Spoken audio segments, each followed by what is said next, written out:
Almost 3 years ago to the day, I visited Syria during the regime of Assad. And for over 10 years, this nation endured a crippling civil war that almost destroyed the country and its people altogether. But over the past few weeks, that has all changed. The regime has collapsed and Assad has fled to Moscow. I lost my family. I lost my father, mother, brother. Do you know what happened now? The dictator is gone. So, let's head back to Syria and experience this nation's long-awaited new beginning. Syria, a country once synonymous with devastation, dictatorship and despair.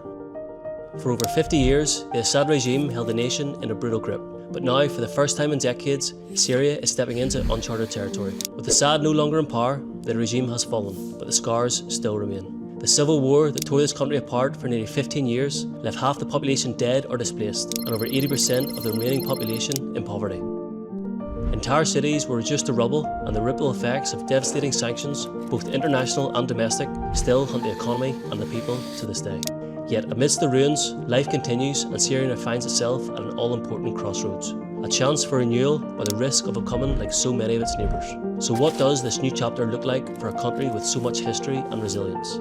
Let's dive in to post-regime Syria and see what the future holds for this special and battered nation. Alright, let's go to Syria.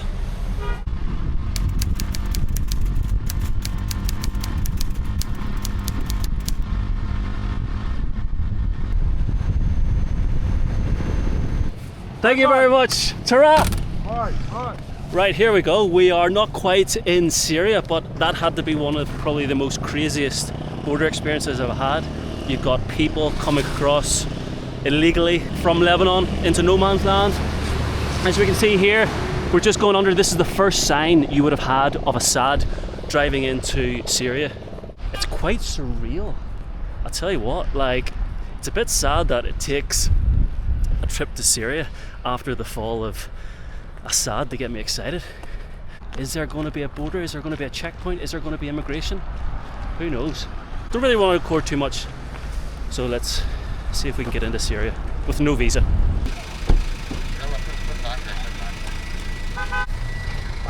I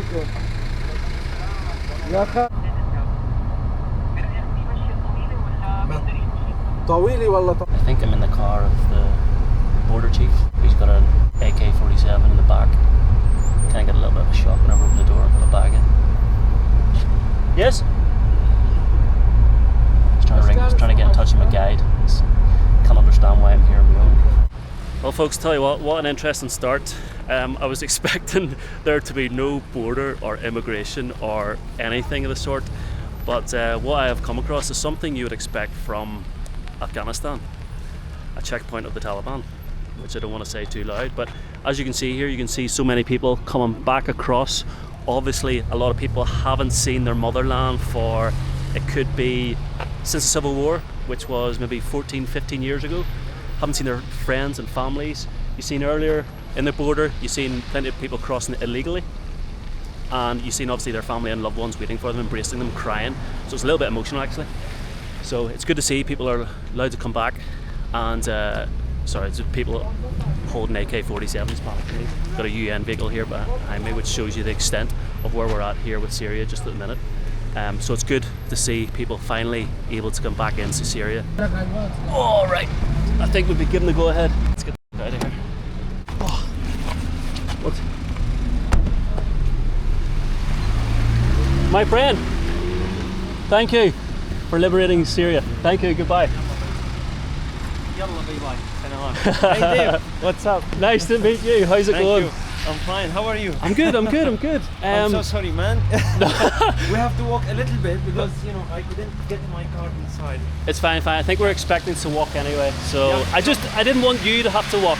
No, it's fine. How come they wouldn't let me pass? Do you know? Actually, the immigration department is out of service now. Yes. So they will just check if you have like your luggage or anything. Okay. You have your passport. Consider that you are legally inside Syria now. Oh, okay. Yeah. But they were maybe concerned that I was on my own, walking with no car. Exactly. So he was telling me that you cannot make him walk under the rain. Oh, you should come with your car. and I told him that they are not letting me inside, you know. Well, I'm sorry you had to walk in the rain. No, it's fine. I was pleading with him and asking him like, let me go. But I'm happy whatever. I found you, you know. My concerns was to find you, so Yeah. don't worry at all.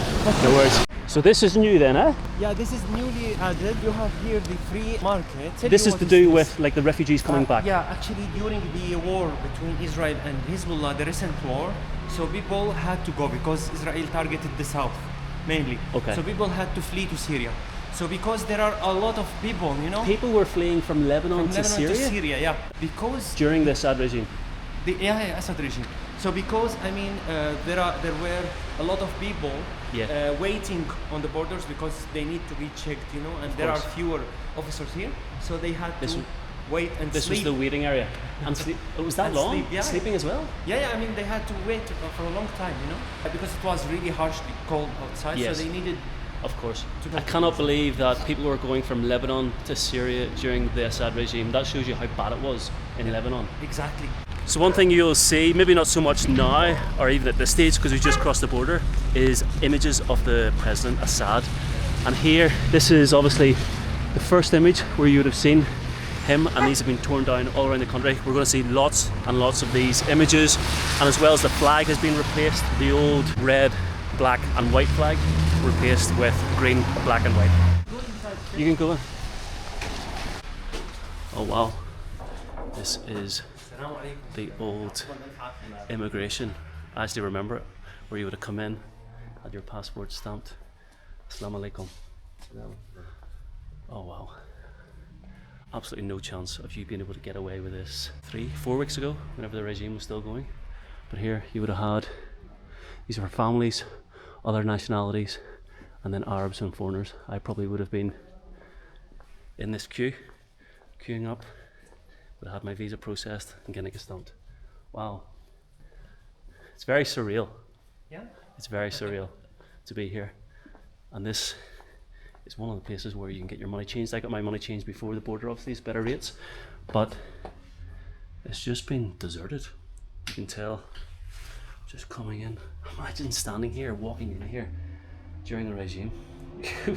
So actually, I want to explain to you one thing, which is very important. Actually, as a Syrian person, if you want to go inside Syria from abroad, you had to exchange 100 US dollar. So you have to pay some fees. Like it was ridiculous for us Syrian because the foreigner should pay the visa, but Yes. not only this, not the Syrian. Is this coming in or coming out? No, coming in. Coming into Syria, inside. you had to pay And you can't enter unless you pay this fee. $100? You had to, yeah, 100. You exchange it. Okay. So the exchange rate in the central bank was way less than the black market, So than that was- the actual. That was the fee rate. then for them. Exactly, yes. During the regime, was it legal to carry US dollars? For you, okay, but for me, it's a crime. It's a crime. It's a crime. But yet they expected you to bring 100 US. Exactly, yeah. This is how ludicrous the regime was. How bent up they were on just absolutely incredible, the rules they had for the locals. شيء تسهيل كل الشخص بيدخل عنا الضيف. So they said actually now we applied like European standard checkpoint or border point on the border between Turkey and Syria. If you go there, you can access there. But when you see this, it's very like European standards. you know? Right. Because they have always had control between Turkey Turkey and and Syria. yeah, but they have the control. Did they work here during in the same place? حضرتكم انتوا كنتوا تشتغلوا نعم بهذيك نعم المنصة؟ نحن من باب الهوى جايين لهون لحتى They used to work there on that checkpoint. Yes. They came here to apply the same standards that they applied there here. قانون خليني- واحترام إيه. حقوق الانسان راح يطبق فعليا. تماما. So before during the regime when you want to step inside Syria there are checkpoints, right? Yes. So this checkpoint belonged to this branch, like security branch. That one belonged to the brother of the president, used to be president. Okay. So on every checkpoint you have to pay money. Every checkpoint. So as a driver, for example, I have to bring gifts for them from Lebanon and to pay money. Otherwise they would not let me go. Because they know you're coming from Lebanon. Exactly, yes. And because of the sanctions, Yes. you aren't able to get this stuff in Syria, so they expect you to bring goods and gifts from. Not this only, but for them to steal, you know, they blackmail you. If you Yes. don't bring those things, we will not let you in. But now you don't have to do Or this. even worse, yeah. Now you Yeah. don't have to pay this. That's why Syria was a little bit expensive also, because you need to add these extras on the budget of the tour. Are they excited for the new Syria? فاقلين بالوضع الجديد. ان شاء الله ان شاء الله طبعا اكيد 100%. They said that there will be no injustice anymore. شكرا. اهلا وسهلا. الله يقويكم يا رب. It is just a few weeks after the fall and they're already, look at this, already moving, good seats, very comfortable. The new Syria, free Syria. Oh wow, you wouldn't think this country has just been going through a civil war for the past 15 years. Getting absolutely soaked. But here, these are the first major signs of what happened around 3 weeks ago. In fact, what's happened over the past 15 years, I have to say. It's hard to know how long that car has been sitting there for, certainly more than a couple of weeks. Here's another one, you got a car sitting on bricks. It almost feels like you're in West Belfast. Here's another one. You know, what do we have? What sort of car is this? I don't know, but absolutely nothing left. It's been looted, all the wiring has been taken, the seats have been taken, even the cushions, and nothing left besides the steering wheel. That was once a poster of the man himself, Assad, the guy who brutally ruled this country and his family for almost 50 years. And now with the fall of the Assad regime, people are coming back in their droves. Welcome to Syria. Alright Rami, I have been dying to ask you this one question, right? Ever since I came here 3 years ago, because I asked the same question then and I got the same sort of typical answer. How did you feel living under the old regime? Well, always insecure, always trying to think before you talk, never spontaneous. You have to really mind your speech, always. And this is what it was like to live under the regime, that everybody had to be so careful, whether they were talking to a tourist or even a taxi driver. The problem is like the Syrian people under the Assad regime, they were cautious of each other. They didn't trust each other. And you know, if you are a person that, even if I know you, yes, maybe you are some security guy from the security branches, one of the security branches, and you are pretended to be a civilian. So I would really put this potential, and I will keep this in mind, and so I will, this is like a division between among people, you What know? an incredible tactic. Exactly.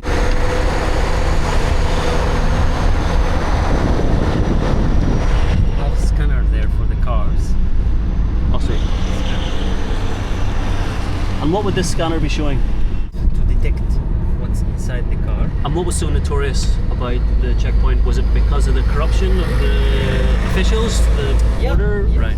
And they would have been asking for money and gifts. Exactly. And if you didn't have the money or gifts, what happens? Sometimes, to blackmail you more, they will stop you, you will wait, and then they will take off the furniture of the car. It's known among the Syrian that the smartest thing to do is not to act as a straight person, a clean person, Yeah. a person with principles. No, you have to bribe, you have to give them money. Whatever they ask, you have to give them. So there's no alternative. No alternative. Otherwise, you will just not work. If you are Yeah. a driver getting people from Lebanon to Syria, then it's really ridiculous to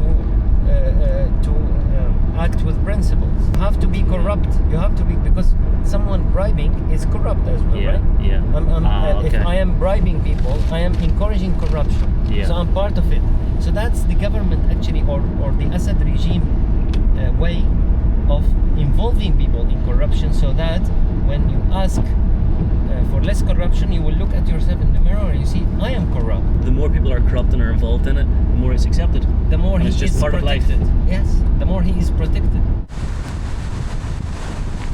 Not sure if you can see, but this is the main bank here in Damascus, and the crowd there outside, full of people waiting to get there, probably the first time they got their wage since the fall of the regime.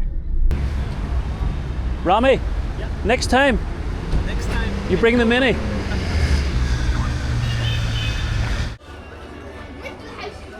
Alright folks, welcome to Damascus. Believe it or not, this is the place where there was a coup about 2 or 3 weeks ago. The Assad regime has been toppled, but life has gone on. Certainly no different from when I was here about 3 years ago, apart from obviously it being a little bit wet. But that's what happens in many parts of the Middle East, many parts where there's conflict, and I can say that coming from Belfast. People just get on with their life. As you can see, people walking about here normally. The atmosphere is great. They're buying food, buying goodies, handbags, some fruit, as people just try and get on with life in this new Syria. Welcome to Damascus. Hello. Hello, hello, hello.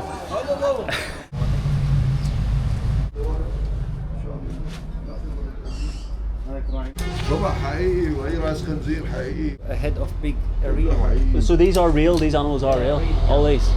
And this is his shop. I'm guessing. Shop, yeah. 1950. It was 1950. His father was in place, and he took like generation after generation. He could operate as well during the regime. Was no problem. And he had a license by the Ministry of Defense. And this is where I'm guessing this is where some of the soldiers come to get their weapons fixed and cleaned. And I think so. Yeah. Okay. Very good. شكرا شكرا. This is just quarter of this. Ah, right. Okay. Shukran. Thank you. All right. Rami has got us a little shawarma here. We're going to have our first taste, well, of this trip, of our chicken shawarma here in Damascus. Cheers. Cheers.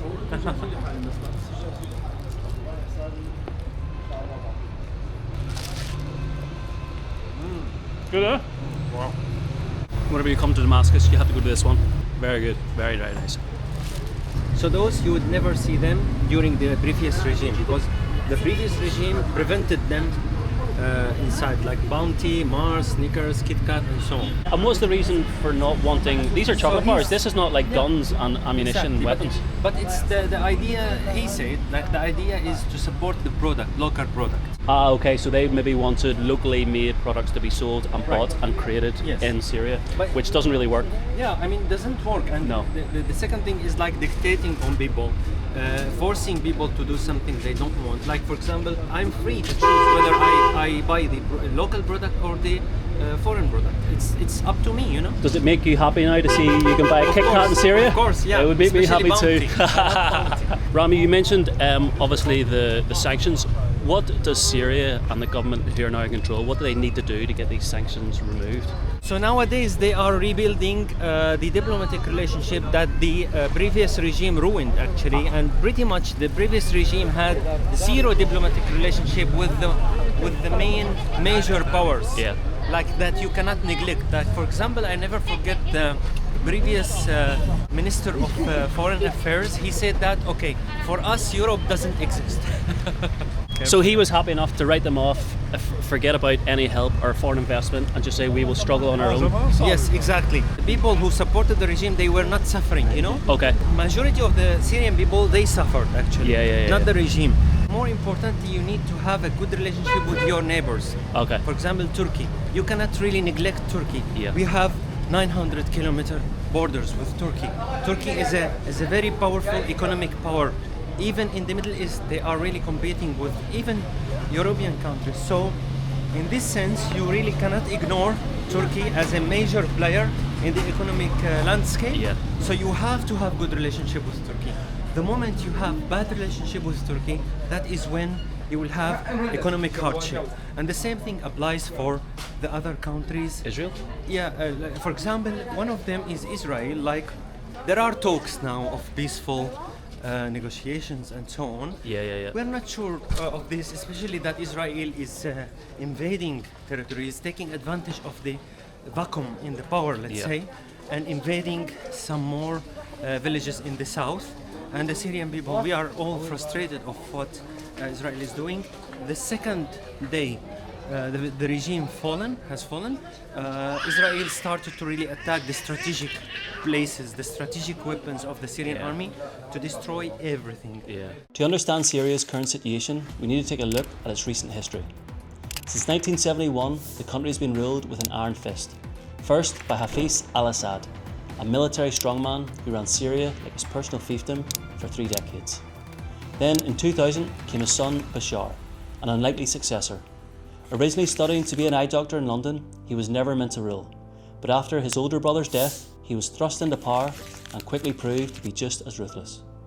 After 2 decades of brutal rule, the Syrians finally rose up in 2011 as part of the Arab Spring, a revolution that happened across the Middle East and Northern Africa. Assad then responded as he always had, with bullets, barrel bombs and chemical attacks, inflicting pain and suffering on his own people in an unimaginable scale. The country spiralled into a brutal civil war, with rebels, extremists and foreign powers all vying for control. For years Assad held on, propped up by Russian airstrikes and Iranian militias. But even that wasn't enough to stop the inevitable, the resilience of the Syrian people, something which Assad underestimated. Just 2 weeks before I visited, rebels led by HTS finally seized Damascus, forcing Assad to flee to Moscow, where he now lives in exile. Now Syria is free from Assad, but what comes next?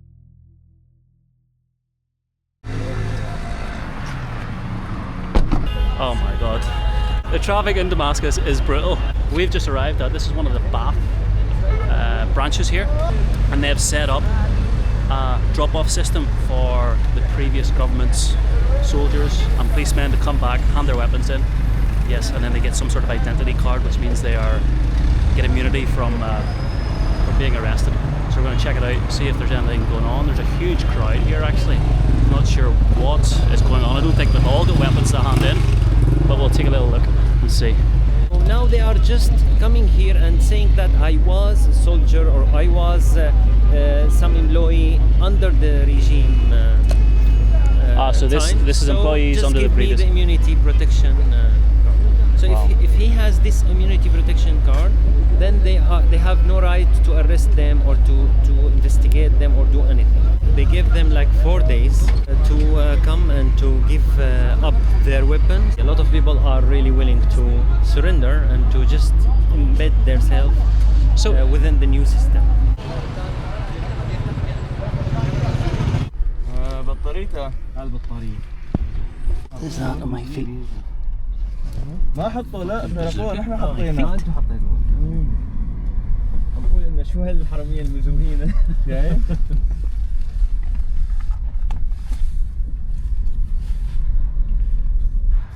Well folks, welcome to the middle of Damascus. We are currently at a memorial built by none other than North Korea. This just shows you the relationships and ties and allies that Assad used to have. So we're currently surrounded by military artillery here, which is obviously supplied by the Soviets as well.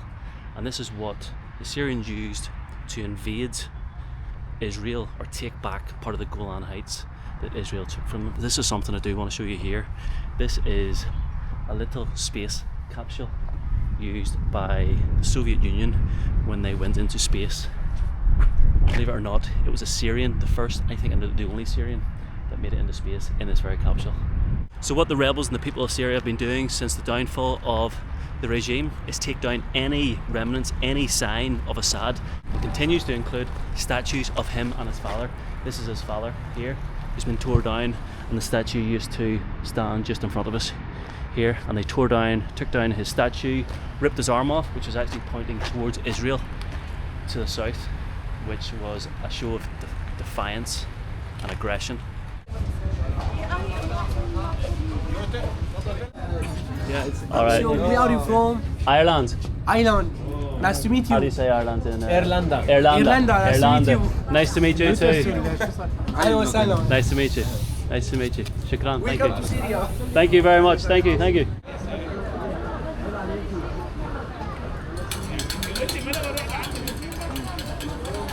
Walking around the city, you'll see these posters scattered everywhere on walls. We're just actually outside the mosque here at the minute, and these are people who have gone missing, probably posted by their families or their friends or their loved ones. You've got so many different age ranges, like the demographic. You've obviously got a guy there probably between 40 and 50. There's a female here, there's a kid, probably maybe looks no older than 17, 18 years old. There's a guy here at probably 70 years of age. And it's just a reminder, you get these reminders of what happened during the Civil War all around the city on a constant basis. As you can tell, these are scattered everywhere. Look, all over the wall, in the hope that friends and families can be reunited with their loved ones who have gone missing. Quite sad, quite sad. What does this say?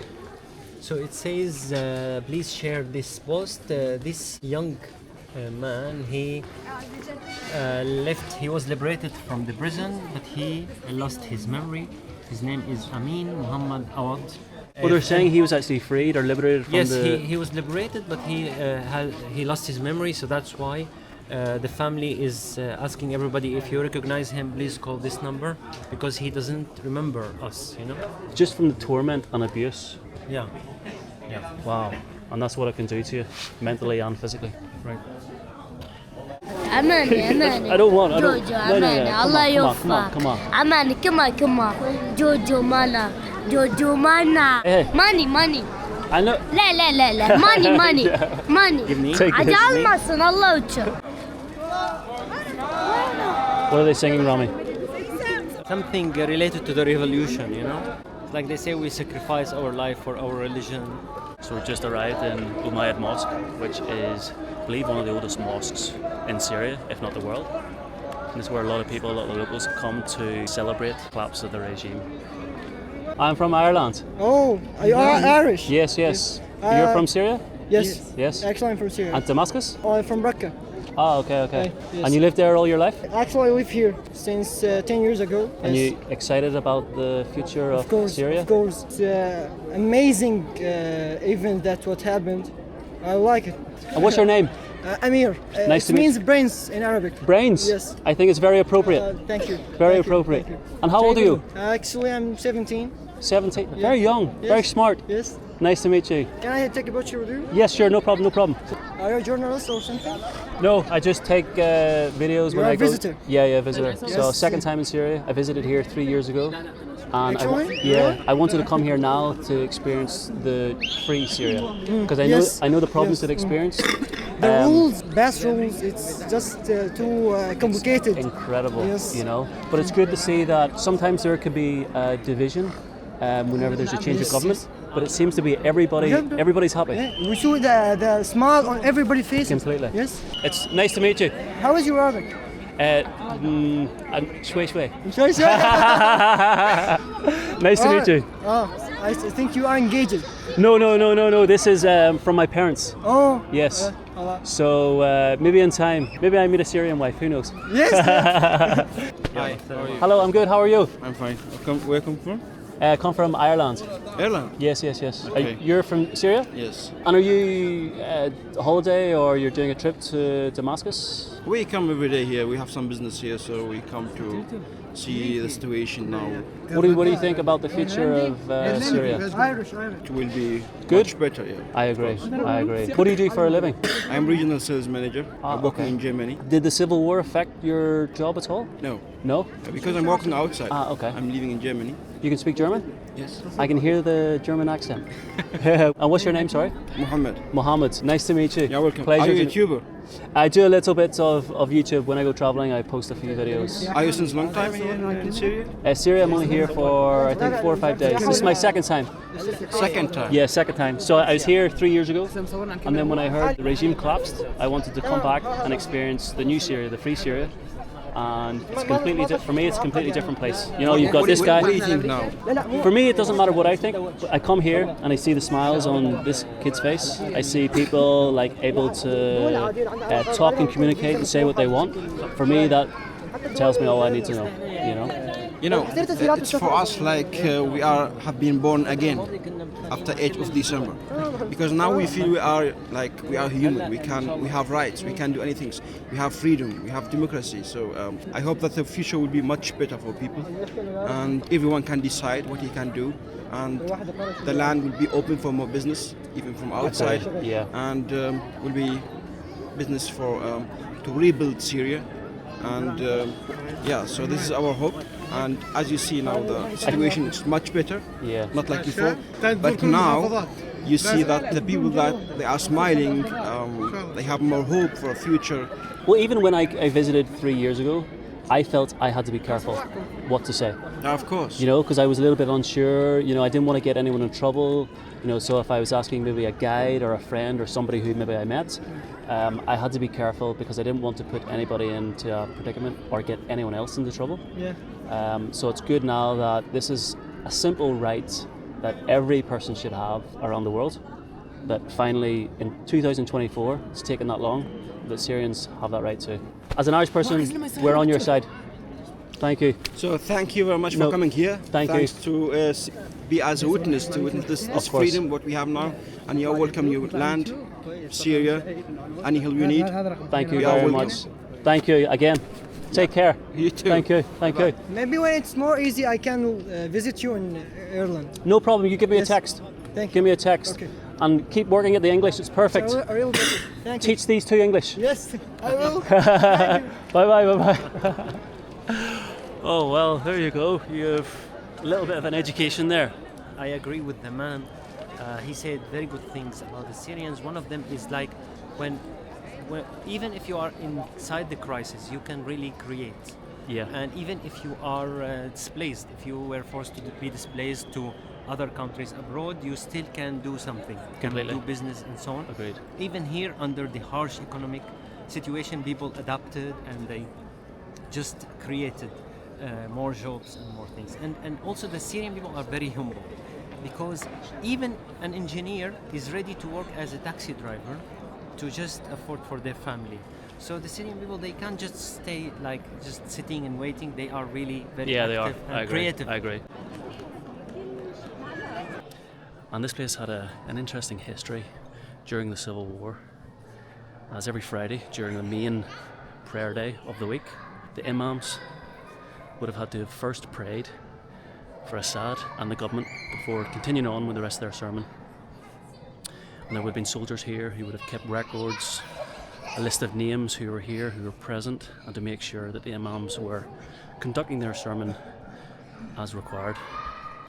And then for the first time in 50 years, 3 weeks ago, after the fall of the regime, the imams were able to conduct their sermon as they wished. And they didn't have to mention, and they didn't mention Assad or the government, which shows, in my mind, the true feelings from the locals of the Assad regime. You said the protests naturally started in here.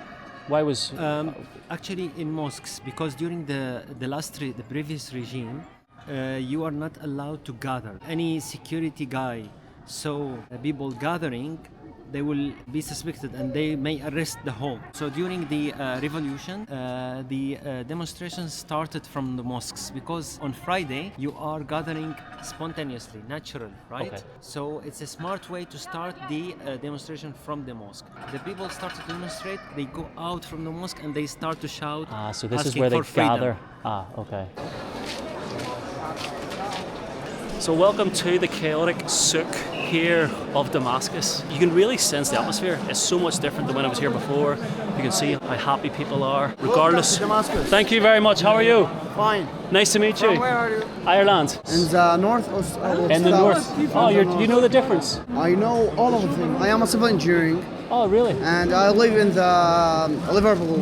Liverpool? Over 3 years. 3 years? Yeah. And you're from Damascus, though? Yeah. And what do you think of Syria's new future? Are you positive? A lot of things is positive. Just we have a little mistakes. Okay. But a little bit of time. And over the time, we will solve it here. Okay. You know what? I think the government needs somebody like you involved. Thanks. Well, how old are you? Over 27. 27. Okay. And your name? Omar. Nice to meet you. Nice to meet you. And David. David. Nice to meet you. Thank you. Welcome to Free Syria. Free Syria is right. Right, guys, it is time for Syria's most famous ice cream. Regardless of who's in charge, whether it's Assad or the rebels, we all need our ice cream. Assalamu alaikum. What do you think of Syria? Let me. Oh, sorry. So what do I think of Syria? The difference? This is me in your shoes now. I think even walking through the souk, walking through the mosque, you can tell the atmosphere is very, very different. You know, you can tell how people are reacting, how they're behaving. Do you see the happiness on the face of the people? People walking around with a smile on their face. But I wouldn't have noticed this 3 years ago. I only noticed now that I see the smiles. He's saying that even the journalists, even the tourists, when they visit now, they are more liberated, less stressful, more relaxed, and he said so. Even I feel relaxed. The same feeling. But here's hoping it stays that way. بيأمل إنه تضل هيك يعني. إن شاء الله. إن شاء الله. But now, ice cream. Do you know this? No, what's this? Salep, the Turkish drink. Oh, Salep. it's a drink? Milk with rose water, and it's very hot. It's served with some kind of cookies. Should I have some also? I think so. Let's go. Let's go. بس واحدة حبيب القلب أنا ما كتير سهلة معه. So he adds cinnamon. Cinnamon. And it's a gift from him. Ah, this is an example of the hospitality you should expect in Syria. Yeah. Thank you. Cheers. Oh, wow. Actually, I don't like it, but he forced me. But now I discover it's delicious. Oh wow, this is unbelievable. How do I describe this? It's like a milky, yogurty hot drink. Incredible.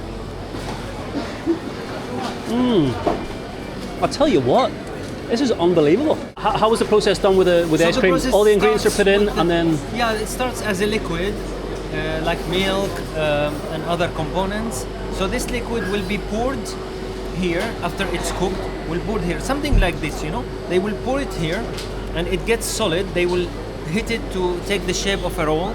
They add some pistachio, and that's the ice cream. This is what we're getting. Pistachio ice cream. Rami, this is unbelievable. Unbelievable. All right, Rami, get stuck in. I've been waiting 3 years for this.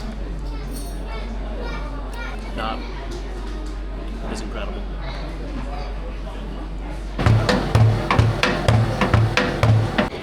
Rami, this is the new flag, eh? This is the new flag. Actually, it existed during the independence from France. That flag represents the unity between Egypt and Syria. If you go back to 1958, we had a unity between Syria and Egypt, and it was the Arab Republic. So their flag was that.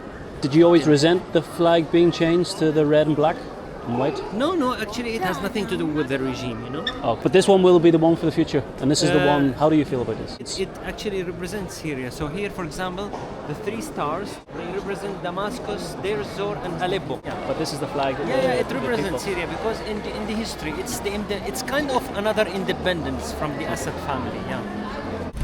One thing I like so much about the Middle East is its reputation that if you do visit it, you're going to be kidnapped by a certain jihadi John. But the reality couldn't be further from the truth. In fact, you're more at risk of being kidnapped by the regime. But this is what happens. We're just walking along the market here who are finishing up for the day, and they are leaving their products just wrapped in plastic overnight. And they'll just leave them here out in the middle of the street. Obviously here you've got probably, I don't know, hats and gloves. Here again, same again, you've got socks, you've got hats, and this is where they'll leave them until tomorrow morning whenever the vendors come back and open up again. And that shows you where Syria is when it comes to things like petty theft. This wouldn't be the case in the UK, but yet we have this idea of Syria being a dangerous place. We're going to get kidnapped, when in reality, even petty theft isn't even an issue. Well, day one in Syria. The people of Syria light up my heart. It is incredible what they've been going through for the past 12, 13 years. Top five friendliest people I've ever met, without a doubt. And again, it wasn't just luck the first time. They are just as good. And you can tell it's the atmosphere of what's gone on the past couple of weeks, how happy and how, even by Syrian standards, how just relieved a lot of people are. Even talking to the guide, he was saying there, yes, I can speak without fear of reprisal, which is a shame. But tomorrow I'm going to check out some drug factories in Syria. I never thought I would say that in my life.